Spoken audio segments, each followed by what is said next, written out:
राधे राधे प्यारे भक्तों, जय शिव शंकर, जय माँ पार्वती। प्यारे भक्तों, आप सभी को हमारे यूट्यूब चैनल रोहिणी ज्ञान में हार्दिक स्वागत है। प्यारे भक्तों, आज आप स्नान करेंगे फागुन मास की 7वीं अध्याय कथा। कल की कथा के बाद आज इस कथा को ध्यानपूर्वक सुनिएगा। और प्यारे भक्तों, एक बार फिर से आप सभी को बता दें कि यह जो पावन फागुन का महीना चल रहा है, यह महीना भगवान शिव और माँ पार्वती को समर्पित है।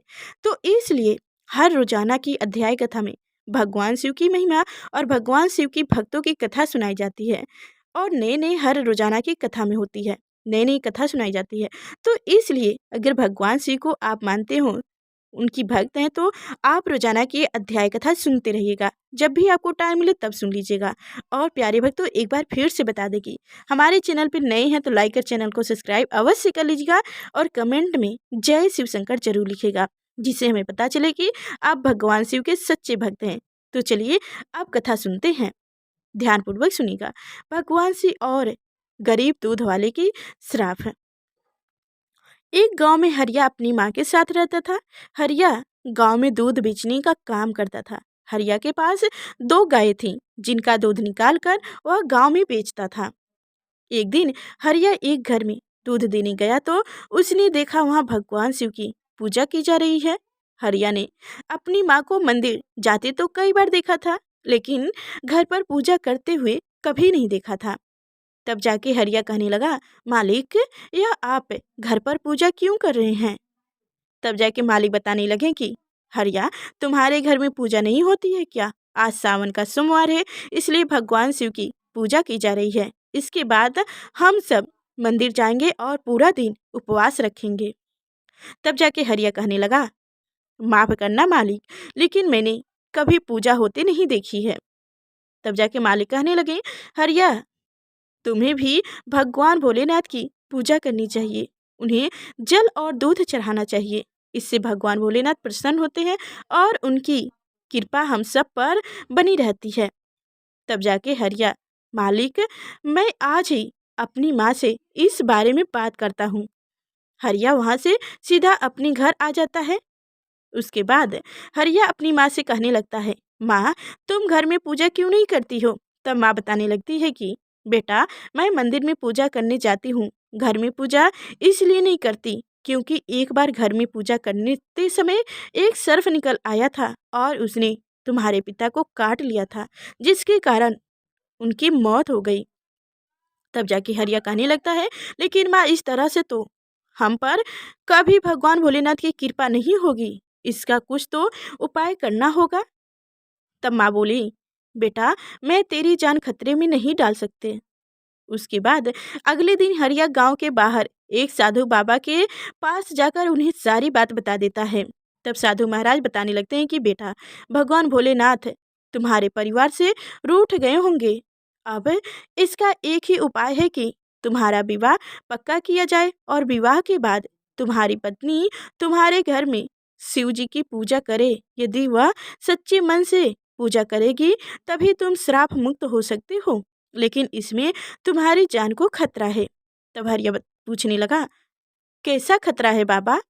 तब साधु महाराज बताने लगे, बेटा, यदि तुम्हारी पत्नी द्वारा पूजा करने पर शिव जी प्रसन्न नहीं हुए तो हो सकता है वह सर्प तुम्हें भी डस ले। लेकिन तुम यह बात विवाह से पहले लड़की को बता देना। यदि वह यह बात सुनकर विवाह करने के लिए तैयार हो तभी आगे बढ़ना। उसके बाद हरिया ने घर आकर माँ को सारी बात बता दी। माँ ने गाँव में जाकर हरिया के रिश्ते की बात की, लेकिन किसी ने भी अपनी कन्या का विवाह करने के लिए तैयार नहीं हुआ। सब ने मना कर दिया। फिर हार कर हरिया की माँ घर आ जाती हैं। अगले दिन हरिया दूध बेचने गांव की ओर जा रहा था, तभी उसे किसी के रोने की आवाज़ सुनाई दी। उसने पास में जाकर देखा तो एक बुढ़िया बैठी रो रही थी। हरिया पूछने लगा, माँ जी, आप क्यों रो रही हो? तब बुढ़िया बताने लगे कि बेटा, मेरी बेटी विवाह के योग्य है। अंधी होने के कारण कोई उससे विवाह नहीं करना चाहता है। तब जाके हरिया ने कहने लगा, अपनी परेशानी बुढ़िया माई को बताई। तभी उसकी अंधी बेटी शांति ने सारी बातें सुन ली और विवाह के लिए हाँ कर दी। हरिया और शांति का विवाह हो जाता है। विवाह के अगले दिन दोनों पूजा करने बैठ जाते हैं। शांति पूजा करती है। पूजा करते समय शांति भगवान भोलेनाथ के शिवलिंग पर दूध चढ़ाती है और शांति, बाबा यदि आप रुष्ट हैं तो मेरी प्राण ले लीजिएगा। उसके बाद प्रार्थना करके शांति जैसे ही आंख खोलती है उसे सब कुछ दिखाई देने लगता है। यह देखकर हरिया बहुत प्रसन्न हो जाता है। उस दिन से दोनों भगवान शिव की पूजा करने लगते हैं। जय शिव शंकर, जय माँ पार्वती। प्यारे भक्तों, अब सुनिएगा, अपने भक्त की रक्षा के लिए भगवान शिव को करना पड़ा हनुमान जी से युद्ध। हनुमान जी भगवान शिव के अवतार हैं, ये बात तो हम सभी जानते हैं, लेकिन हनुमान जी और भगवान शिव का युद्ध हुआ था, ये बात बहुत कम ही लोग जानते हैं। इससे संबंधित कथा का वर्णित पांडव पुराण के पताल खंड में मिलता है। आज हम आपको इस बारे में कथा सुनाती हूँ, ध्यानपूर्वक सुनते रहिएगा। जब श्री राम ने अश्वमेघ यज्ञ किया तो यज्ञ का घोड़ा घूमते घूमते देवपुर नगर के नाम के नगर में जा पहुंचा। उस नगर के राजा का नाम बीरमरी था। बीरमरी भगवान शिव का परम भक्त था, इसलिए देवपुरी की रक्षा स्वयं भगवान शिव करते थे। बीरमरी के पुत्र रुक्मन मंग ने जब यज्ञ का घोड़ा देखा उसे बंदी बना लिया। यह बात जब घोड़ों की रक्षा कर रहे शत्रुघ्न को पता चली तो उन्होंने देवपुर पर आक्रमण करने का निर्णय किया। शत्रुघ्न और राजा बीरमरी की सेना में भयंकर युद्ध छिड़ गई। हनुमान जी भी बीरमरी की सेना का संहार करने लगे। श्री राम के भाई भरत के पुत्र पुष्कल ने जब राजा बीरमरी को घायल कर दिया तो उनकी सेना अपनी जान बचाकर भागने लगी। जब भगवान ने अपने भक्त का यह हाल देखा तो वो भी अपने पक्ष में युद्ध करने लगे।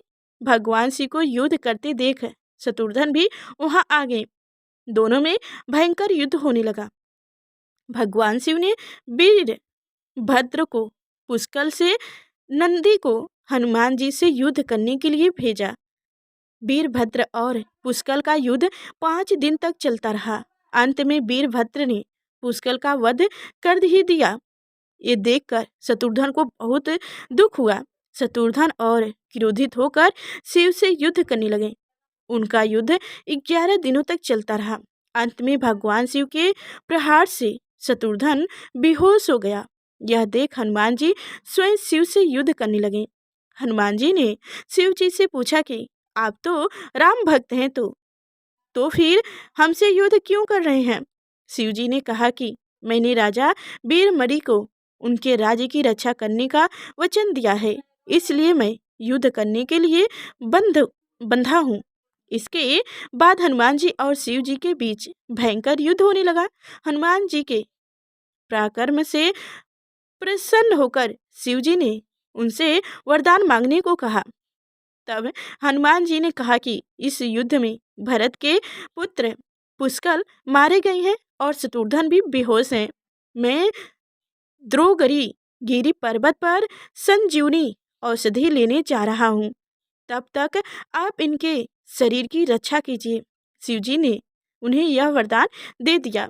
इधर हनुमान जी तुरंत देवगिरी पर्वत पर आए और संजीवनी औषधि लेकर पुण्य युद्ध भूमि में आ गए। उस औषधि से हनुमान जी ने पुष्कल को पुण्य जीवित कर दिया और शत्रुघ्न को भी स्वच्छ कर दिया। शत्रुघ्न और शिव जी में फिर से युद्ध होने लगा। जब शत्रुघ्न किसी भी तरह से शिव जी से नहीं जीत पाए तो हनुमान जी ने उनसे श्री राम को याद करने के लिए कहा। शत्रुघ्न ने ऐसा ही किया। श्री राम तुरंत युद्ध भूमि में प्रकट हो गए। श्री राम को आया देख भगवान शिव भी उनकी शरण में चले गए और वीरमरी यदि युग आदि युग योद्धियों ने भी ऐसा ही करने को कहा। वीरमरी ने यज्ञ को घोड़ा भी श्री राम को लौटा दिया और अपना राज्य भी उन्हीं को सौंप दिया। इस तरह से वह युद्ध समाप्त हुई। जय शिव शंकर, जय श्री राम, जय हनुमान जी। प्यारे भक्तों, आप सभी को हमारी कथा कैसी लगी कमेंट में अवश्य बताइएगा। और एक बार से फिर से बता दें कि हमारे चैनल पर नए हैं तो लाइक और चैनल को सब्सक्राइब अवश्य करिएगा और कमेंट में जय शिव शंकर जरूर लिखिएगा। और प्यारे भक्तों, ऐसे ही हर रोजाना की अध्याय कथा में भगवान शिव की महिमा की कथा सुनाई जाती है, तो आप लोग जरूर सुनते रहिएगा। जब भी टाइम मिले टाइम निकाल कर सुन लीजिएगा। फिर चलते हैं, फिर मिलेंगे अगले नेक्स्ट वीडियो में। तब तक के लिए धन्यवाद।